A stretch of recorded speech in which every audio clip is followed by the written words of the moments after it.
appear kayo. Oo! Ay, nako, may trauma si Chantel sa appear eh. Ako ina-appear ko si Ate Mga Shan. top 3 hindi nangangapir na caster. Number 1, Mag-Jean. Second, Burrito. Third, Midnight. Ayun. Yan.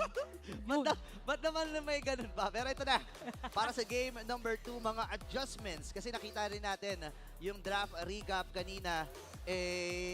Very decent naman yung lineup na magkabilang kupunan. Pero tingin mo ba naging impact yung nakita kagad nila, yung Joy sa first phase? Oo. Di ba, Kaja, Shadow Stampede, Kaja, yung Paramis. Naging Shadow Stampede na talaga. So, ang bilis nung naging sagot. So, totoo yun. Kasi, di ba, nireveal nila kung ano yung hero ni King Kong. Nireveal din nila kung ano yung hero ni Kelra. Kelra. So, parang napag-isip agad knowing that you're playing against a team na playing in a system na talagang kung pwede na reviewin lahat ng mga pwedeng reviewin. Yung itim na naaral notebook. Ang itim na notebook. Ang itim na notebook. Ni Light Yagami na joke. Ni Coach Panda. Coach And Panda. remember na, andyan din yung analyst na nila na si Coach Dalyot. Dalyot, di ba? Na from amateur scene din. Yes. So for sure, nadadala niya yung amateur experience niya plus yung professional experience ni Coach Panda. So napag-mix-mix nila, napaghahalo-halo nila Mga insan. mga insan na kung saan ay napapagana nila dito sa RSG lineup. So ngayon, final ban para sa first phase ng ating banning. Sino kaya or anong hero kaya ang aalisin nila? Very particular ang RSG sa bans nila eh. Pagka tinatarget talaga nila sa kung ano yung naging playstyle na previously ng Onyx. And to think na ang Onyx, sila yung may pinaka-unique na parang priority or top-picked heroes kung ikukumpara mo sa lahat ng ibang teams. Pero kanina, medyo hindi nila napakita yung ganoong klase na sobrang pagka-unique sa kung ano yung gusto nila. Na nararamdaman mo kung gaano gustong ilaro din ng ligtas ng Onyx etong laban na to dahil ito na nga rin ang makakapagdala sa kanila sa playoffs. Pero at the same time, malaking factor din kasi yung natatanggal agad ni Coach Panda, yung Luyi, yung Terisla ni Jem, and even yung Barats. Binago na nga nila kasi di ba may concept yan. Pag nasa blue side ka, hayaan mong red side yung mag-ban ng Mathilda. Kasi game number 1, yung naging bans nila Coach Panda, Barats, Luyi, tsaka Mathilda. So nagkaroon ng space, maban agad si Terisla kasi nga naman, pag inopen nila, for sure kukuhanin ng Onyx doon sa may first 2 picks nila since See nasa red value in side. me? So, ang galing-galing ng sequence You dito ng should. banning. And magbabago ngayon totally para sa side ng Onyx. Kanina na open si Harith. So, Benedetta yung binankan nila kanina yung export. So, Fredrin hindi mo nila kukuhanin. So, parang fino-force nila dito na medyo maglabas tayo ng different type of jungler. Kasi diba usually Barats, Fredrin, Baksha, Martis. So parang it's either fino-force na doon tayo sa mga damage type of junglers. Tsaka ang taas din kasi ng win rate no, ni Arlot ni open by Demon the way. Kite pagdating dito sa Fredrin and Arlot. Hinabol ko yun para may tumama naman akong prediction today. Isa lang Isa lang. Sayang wala yung bell. Baka mamaya pipigain yan. Meron pa yan. Pero ito nakita na nga natin yung Arlot. Now, ano ang magiging hero ng Onyx Philippines?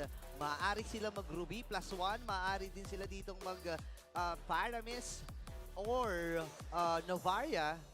Ano po ba mga pwede natin makita, Bre? Carry, meron or option din para sa kanila. Though nakita naman natin na medyo Masha. nag-iba yung priorities na kanina. Yung Roger din eh. So, to be safe daw, Grabe. Xborg. Wala tumama, pero ito, tama to para sa kanila eh. Kumuha sila ng Xborg and this carry. So parang nagre-ready sila sa mga tank heroes na pwedeng ilabas si Demon Kite. Parang nga pa late game, ganyan din na parang mga pang-shred nga doon sa mga jungle heroes possibly na ilalabas dito ni Demon Kite. Actually, pwede nga mag-masha eh. Parang post 5 masha dito para sa RSG pero mababa yung chance siguro kasi most of the time parang gusto nila para kay Light yung talagang pagdating sa teamfight hindi siya yung super malayo yung distance. Just in case. Ano kaya ang pwedeng kunin nila dito? Pwede na silang uling bumalik sa isang Pyramis eh. I think maganda naman yung naging game number 1 performance. And dito na nga, Pyramis and Roger. Sila ay hahawak. Sila naman ang hahawak ngayon ng Roger. Grabe yung nagiging consistency ni Aqua dito sa paggamit niya ng Paramis. Binabalik na nila. So regardless kung meron kang magiging threat dito again of the Last Insanity. Though maganda nga naman din kasing sagot talaga ang Edgeborg, no? Para dito sa isang Paramis, meron naman din sila kahit papaanong karagdagang chance. Especially if mauulit nila yung same or similar na gameplay na ginawa kanina ni Aqua gamit yung Paramis na to. Na parang ano talaga siya, literal na dagdag o confidence booster para dito sa kanyang kupunan sa kung kailan nila gustong mag-engage. Pero speaking of engage, meron naman na sila ngayon na mas makunat na jungler for Onyx. So sila naman na magsisecure this time ng back siya. So mobility-wise, sustain-wise, mas meron na silang magiging chance or opportunities sa early game. Parang pabilisan na lang to or kunwari kung gusto na pigilan si King Kong, dun pa lang sa mga jungle, bantay na nila agad. Kasi diba yung back sa shield unity, sobrang mabilis lang para kumuha ng objective. So ngayon, walang Angela, binana dito ng side ng Onyx. So para sa RSG, pwede silang mag-ban ng mage na parang pang-counter nila dito against Paramis. Kasi Pambasag, no? Pambasag lang, pero pang-counter, basta kailangan nyo pampigil sa Netherrealm. Alam mo, nakikita ko nga dito, Lilia. Oo. Pwede ang Lilia dito. And isa si Super Prince sa mga talagang Lilia Lilia user. gods. Yep. Lilia gods, di ba? So, ngayon, para sa final bounce na magkabilang kupunan, tinanggal na ang Angela and Minotaur. So, nagre-ready na sila para sa mga position 5 na pwedeng kunin dito na Escalera at ni Light. Kaya lang, available ang Grok. Available din ang mga panghuli. Kasi sa totoo lang, sa ngayon hindi ko na alam kung ano mga heroes ang pwedeng ilabas na Escalera. Kasi remember, Ang lawak eh. nung week number 1, nagsisilina pa nga ito eh, di ba? Oo. Sobrang iba-iba nga actually yung nagiging Oh. or yung mga pinipiling ilabas na heroes dito ni Escalera. Pero as for Light, yun nga yung nabanggit dito, yung opportunity for Grok, hindi pa naman siya entirely wala sa picture. So for the same can be said for yung Ruby. May ano pa nga minsan si Light dati may Cho na nailalabas, Ay, oo. di ba? Pero kasi considering yung composition ngayon ng Onyx, syempre medyo gugustuhin mo yata yung may maingat ka na mas karagdagang protect dito sa mga kasama mo for the Roger and yung pang-complement dun sa Arlot as well. Pero for Onyx kasi sila yung medyo mas may flexibility in the sense na kung support hero, gumagamit talaga siya. Oo, okay, Kaja ban rather para dito sa RSG. So, still Ruby para dito sa Onyx. Kasi nahirapan nga din naman, di ba nakita natin kanina talagang inaaurahan or binabantayan lagi din ni Light kung saan manggagaling si Escalera. Kasi di ba, yun yung strength din ngayon ng Onyx. Parang magugulat ka na lang na may bit-bit lagi si Escalera from the opposing team na, eto, parang tingin-tingin, ganun. Pero kasi, again, nag-go under ako na kung ano mga hero ang pwedeng kunin dito ng RSG. Last time, gumamit siya ng edit. So, para sa akin, okay din naman ng edit dito eh. Kung kukunin man, ito ni Light. And alam naman natin, sobrang versatile or versatility-wise, pasok din dito kay Aqua. Kay Light.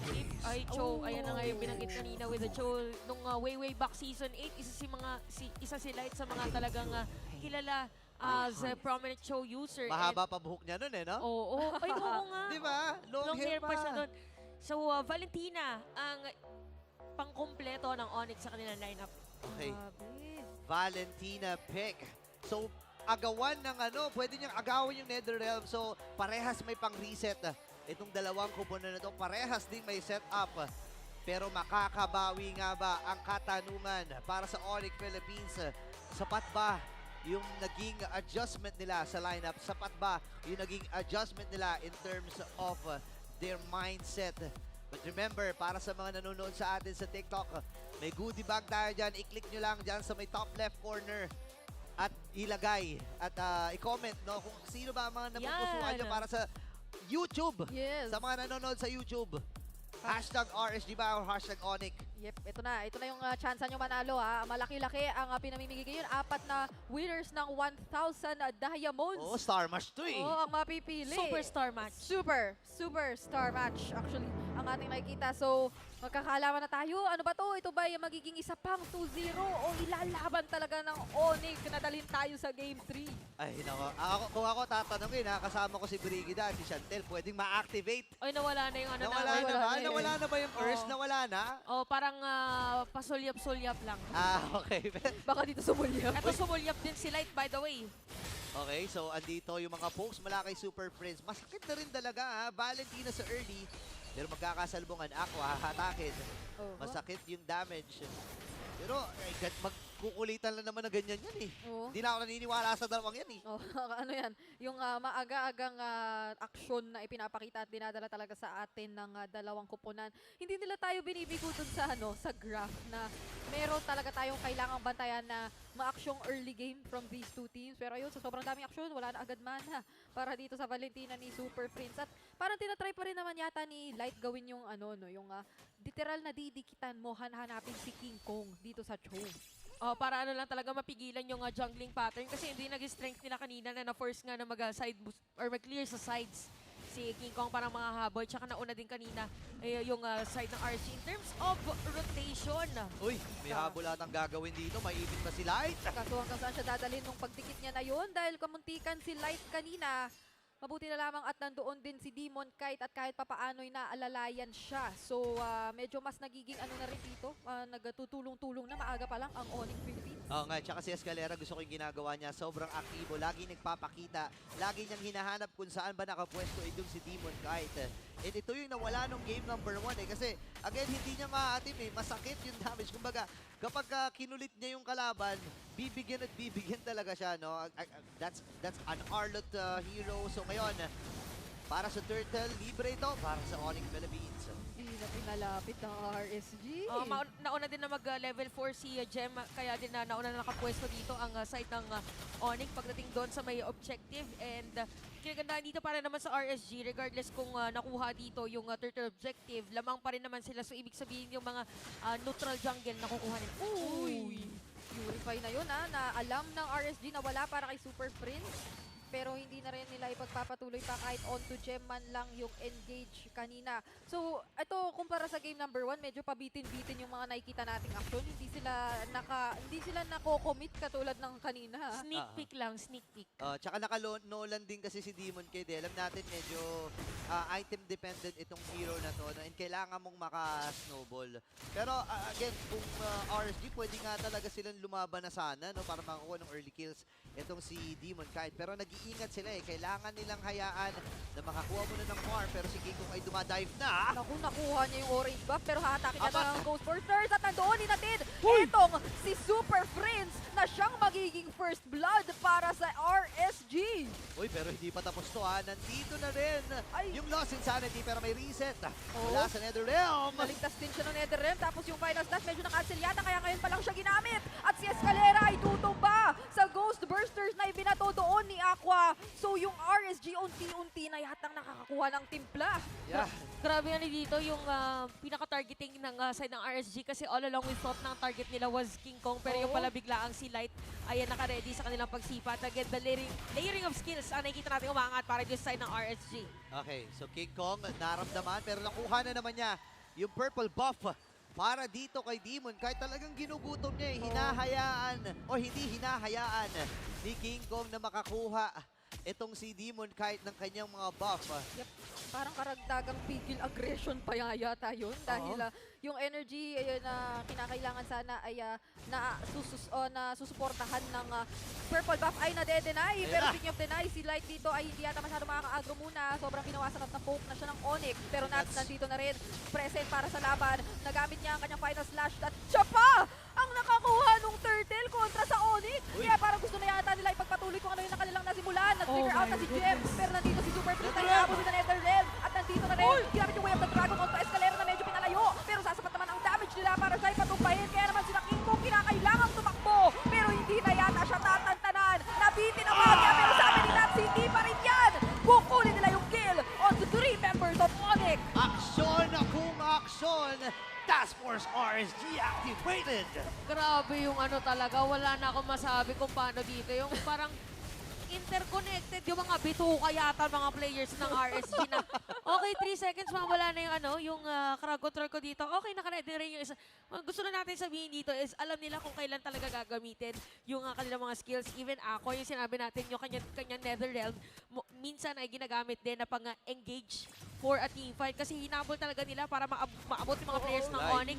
And, Sila, ay, okay, Oo, medyo namataan nga lang doon si Light pero napakaganda nung kanyang naging pagtakas with a Junpo. So kahit pa paano kamunti ka na sana yun, pero nailigtas pa niya ang kanyang sarili. Kaya naman RSG, medyo magtatry yata mag-focus sa Torre sa baba. King Kong and sina Super Friends, mag-iingat-ingat lang muna yata. Hindi biro yung pakiramdaman na namamagitan dito sa dalawang kupunan ngayon. Iba kasi yung naging early ng RSG kanina pa eh. Grabe, super aggressive RSG ang ating nakikita. Si Jem nga napilitan kagad mag-first item immortality para lang makasurvive doon sa ginagawang onslaught ng RSG Philippines. 4.4k. Pero ang flow nila dito sa ibaba ata ha. Ito na naman, yung kanilang naging pagpapalibot sa first tier turret at Ooh. mukhang yung Viraga armor ay magbababay na kaagad para rito kay Jem. Kasi hindi rin siya tinatantanan ng mga members ng RSG pag nakikita siya eh. Grabe, parang every time, ito ngayon, every time nakikita niya si Jem, parang most of the time nawawala agad yung Firaga armor niya. Oo. Kasi alam nga nila dito na ang purpose din talaga ng export ni Jem is to zone out players para mas tumagal leader, makapwesto yung mga Onyx or kanyang mga teammates pag mayroong mga objective taken. Because of the zoning out, 4.6k gold lead by the way dito ang RSG para sa atin level 5-0 para sa 16 or 6 minutes na laro. Grabe, lolobo at lolobo pa to kasi babasag muli sila dito sa may bandang ibaba. Demon Kite, available na rin yung kanyang Malefic Roar. So talagang pasakit ng pasakit. Oo. Ang, kung may spaghetti pababa pataas, ito pasakit ng pasakit. Pasakit lang, parang pahukay din ng palalim-palalim para dito sa RSG kasi 5.3k para dito sa Roger versus Zakari. And ang hirap niyan, di ba si Demon kahit more damage. Yung item niya dito is meron pang Blade of Heptasis and even yung kanyang Malefic Roar nga na binabanggit ni Burrito kanina against a tank. So, kahit si King Kong pwede nang bigyan.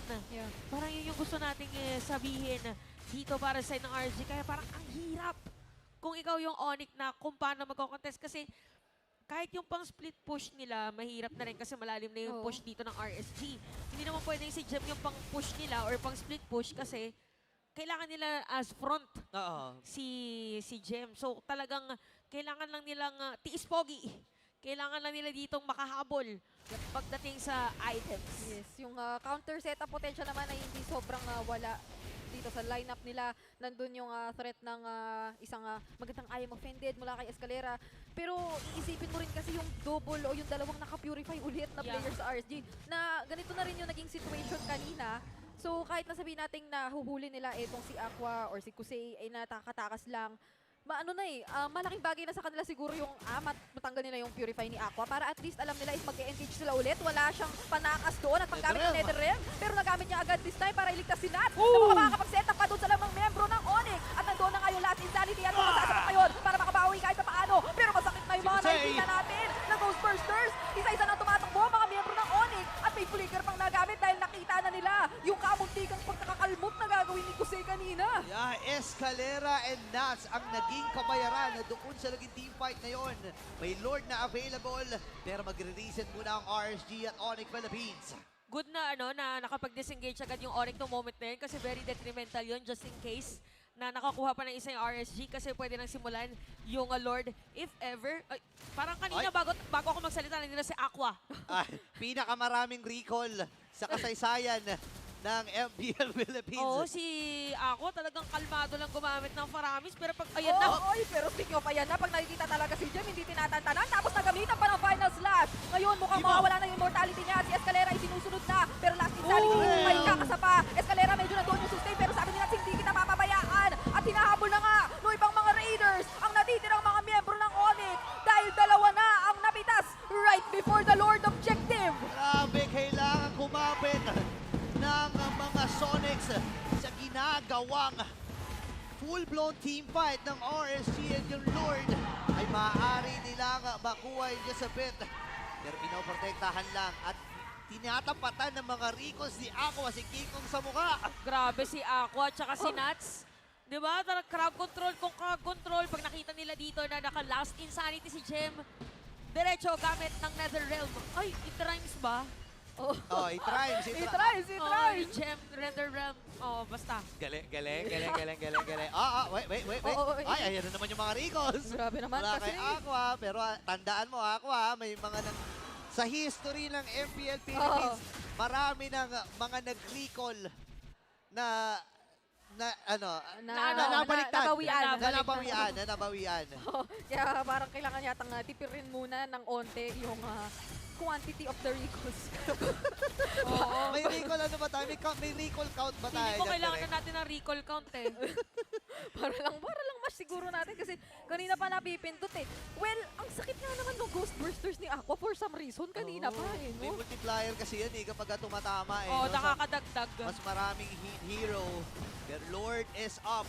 Andin sa may bottom lane pero that's just a level 1 Lord. Hindi pa ito yung Luminous.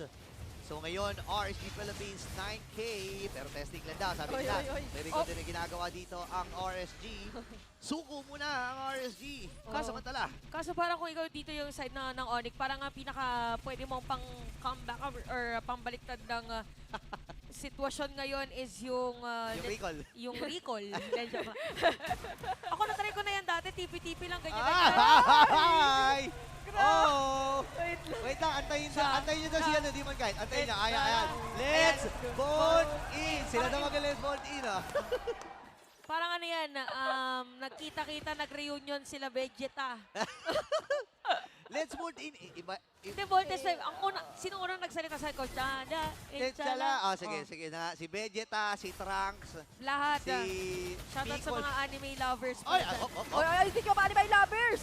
Gem dito, mukhang nabigyan Iko! ng ulit at si Light nakahanap ulit ng magandang target. Grabe. It's Super Freeze na mapipilitang gumamit ng Nether Realm this time. So, isa na namang major resource na alam ng RSG ang na-burn sa side ng Onyx. Grabe maglaro yung RSG, ang flawless nung nila. Pang-exit nila, entry at saka exit points. Kasi if ever na mag-engage yung Onyx, meron silang sagot. Pwede natin sabihin na wala silang unnecessary movements when trying to fight against Onyx. Yeah, play na play ngayon ng RSG Palo. Philippines. Palong-palo. 20 seconds para sa ating next na Lord. Ang tanong, safe nga ba na mag-contest para sa Onyx Philippines? Gayong Luminous Lord na ang kanilang haharapin. Pwede sila mag-contest, although parang hindi sila mag-contestin. Ako, si King Kong ang nahanap this time at mukhang bibigyan ng agad Kuseo ng killing spree. At nawala pa yung retry holder ng mga Sonics. So karagdagan lang tong advantage para sa Raiders na ngayon ay mukhang biniburst down na agad-agad itong level 2 Lord. Paliit ng paliit ang tsansa ng Onyx Philippines. At ngayon ay kakailanganin nila ang lakas ng pamilya. Sabi nga ni Vin Diesel, family lang ang pwedeng sandalan. Pero Onyx Philippines, hindi pa rin naman imposible sa kanila. Mataas ang clear wave. Andyan si Gem, andyan si Super Prince. And pwede nilang ilaban to under the turret. O, pwede silang mag-dive anytime. Actually, 2 hit na lang to. Or yung sa may Lord, pag nagkaroon Yung na ng skill dive? yung Lord, yung dive ng Lord. Actually, pwede na yata, sira na yata to pagka napasukan. Oo. If ever. So, 9-1 yung score natin, 13 minutes, 11K gold Wow. lead. So, ano na to, hindi na lang siya sa itemization yung magiging discrepancy pagdating doon sa mga heroes natin, but also yung, di ba pag level 1 yung sabihin na natin, level 2 yung specific hero, mas mataas yung damage, even yung cooldown, Ayan na. ay mas magiging mahirap pa yung nasira na yung sa Right. level lane. Sira din yung bottom lane. Nako, iniisa-isa na nga ng RSG. Ito na yung task force. Ang sakit na rin ng multiplier mula doon sa Ghost Bursters. Yep. Mula dito kay Aqua and RSG.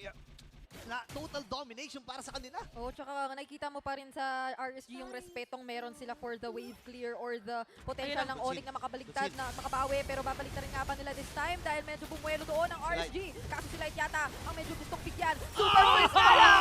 Mula doon sa kilid ay bibigyan din ni Demon Kite. So kahit nakatutok na sana sila doon sa pag-punish ay meron pa palang ibang paparating. Tunawi-alawi literal. Ngayon, ito na ang magpasok ng RSG Philippines. Kailangan kumapit ng Onyx. Retry ginamit na rin, pero ito pa yung panibagong wave. Naku po, wala na naman ang pinaga-armor dito ni Gem. Hindi ko muna Sipa! itagin yung final slash pero may kumunay ng Sipa. Kaso medyo madedenay doon si Light na tapusin ang kanyang nasimulan dahil merong depensa na talagang matibay na pinapakita ngayon ng mga Sonic. Kaso sasagutin siya ngayon ni Kusei na pinagkakakalmot na sila at si Nats na bumivengeance in vengeance out lang bigla. Pero mukhang makaka-respond na yung iba at mag-out na muna ang mga Raiders. Buhay pa rin ang Super Family. Pero narito na ang next wave round 3 para sa RSG versus Onyx. Gusto nilang depensa nito pero gusto na rin ng Ang Raiders sa sakit! tapos ito, ang sakit nung Ghostbusters. And mukhang ito na nga ang gusto nila at ang sigaw. Naratapos silang laban dahil ang Raiders ay makakapigil sa mga Sonics! Putol ang win streak! Kakaibang performance sa pinakita ng RSG. The term is flawless. The term is talagang pinag-aralan. Kung exam man ang ating napanood ngayon, hindi lang 10 over 10. 100%. 100 over 100. Mamaya maririnig natin kung ilan nga ba ang grading na Oo. ibibigay ni Coach Panda. But then again, props pa rin sa kupunan na ito na panatili na nila yung 7 win streak at tinalo nila lahat ng team sa regular season. Pero hindi pa tapos ang pananalasa ng mga Raiders. Mahaba-haba pa to, may 6 pa ng mga matches nakakasalubungin ang Onyx Philippines at ang RSG. Tandaan natin, sobrang importante ng pwestuhan para sa playoffs dahil nga sa gauntlet format na format nga natin sa playoffs. So, importante yung placing at ang placement. Pero syempre, pinatunayan din ng Onyx Philippines kung bakit quote-unquote super team and super family sila. Palakpakan natin ang mga Sonics. Grabe, napakatinding laban ang ating nakita. Onyx Philippines, mabibigo sila ngayon at ang magiging victor na walang iba kundi ang RSG. Ngayon, kausapin natin ang RSG kasama ang ating mga host na si Mara Aquino at si Hans Galleria. Alright, everybody, GG!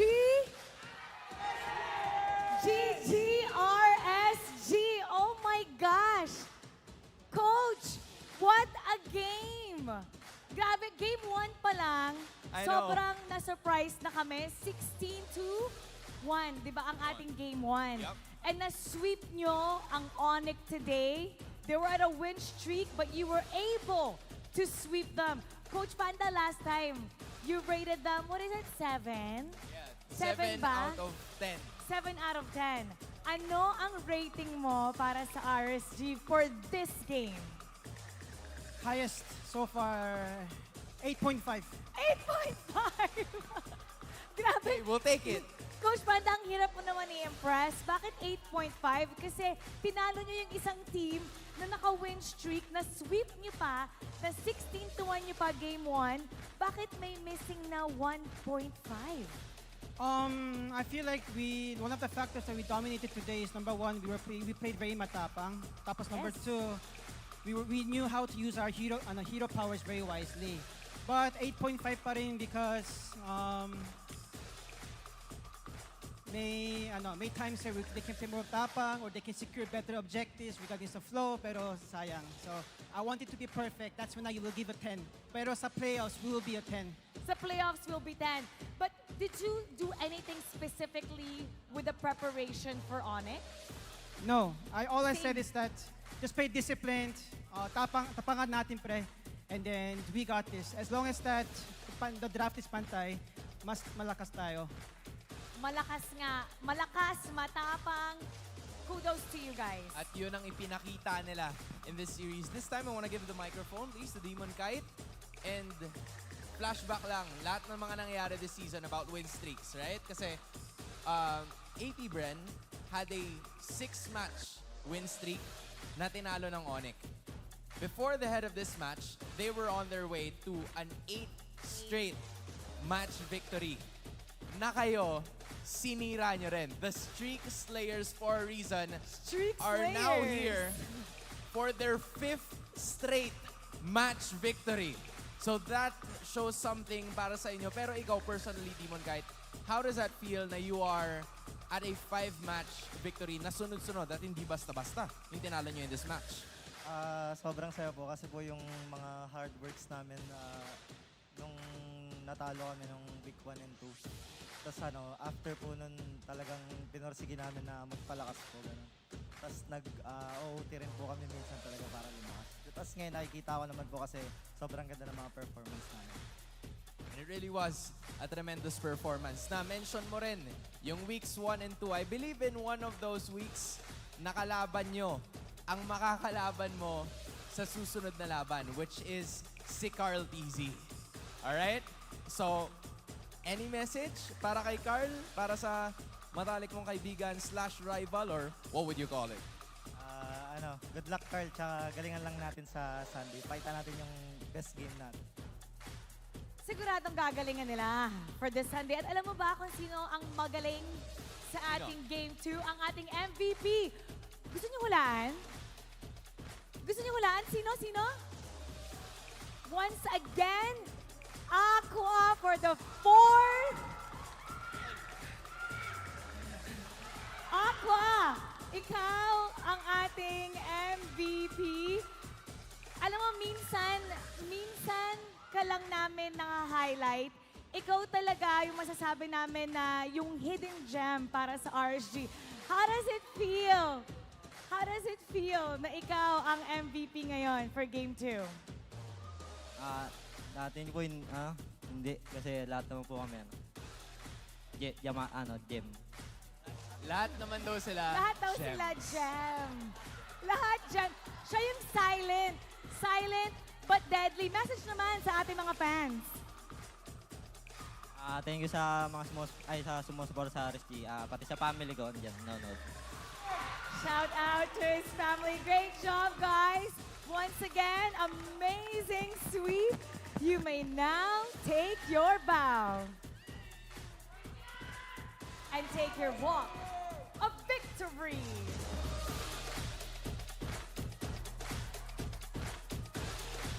I can't believe na 8.5 lang ang nabigay. For me, that was 10 out of 10. I know. I mean, if you are under the tutelage of Coach Panda, I'm sure that he will bring out the best in you. And yan ang ipinakita ng RSG players against Sonic today. I can't wait till playoffs. I wonder what 10 out of 10 will be. At tingnan natin kung ano nga ba ang ratings ng ating mga casters sa performance nun. Casters, pasok. Well, Mara and Hans, kami rin ay hindi makapaniwala na Oo. 8 out of 10. Akala ko hindi ka din 8.5. payag na 10 over 10. 8.5 out of 10. Pero excited na ako kung ano nga ba ang 10 out of 10. Pero sino nga ba ang nagbigay ng 10 out of 10? Nabanggit na kanina, walang iba kundi si Aqua. Ay, grabe si Ako. Gusto ko lang masabi, parang talagang speechless ako sa naging performance niya sa moment na yon. Kung yung mga tipi-tipi niya kanina, talagang Dami nun eh. worth it. Dahil ang sakit nung naging damage niya against the other players of Onyx no moment na yun. Tsaka yung yung range nung Shadow Stampede. Kasi tricky yun gamitin, guys. Yung parang parang sa typical rubber, parang may specific lang siya na hanggang doon na yung kaya niya. If not, parang mawawala na siya dun sa range na yon. Pero sa kanya, talagang very calculated kung paano yung paggamit ng Shadow Stampede, paggamit na rin dito ng kanyang Nether Realm. Actually, ganun din yung naging performance niya game number 1. Parang na-replicate nga lang din dito game number 2 to the point na sobrang napigilan nila si Gem sa moment na to, yung even Escalera. Kasi ayun no, every time na mag-last Insanity si Gem, ang nagiging sagot ng RSG is the Nether Realm. So kung ikaw dito si Gem at saka the rest of Onyx, ang gagawin mo is pipiglas ka doon sa Nether Realm ng RSG kasi sayang.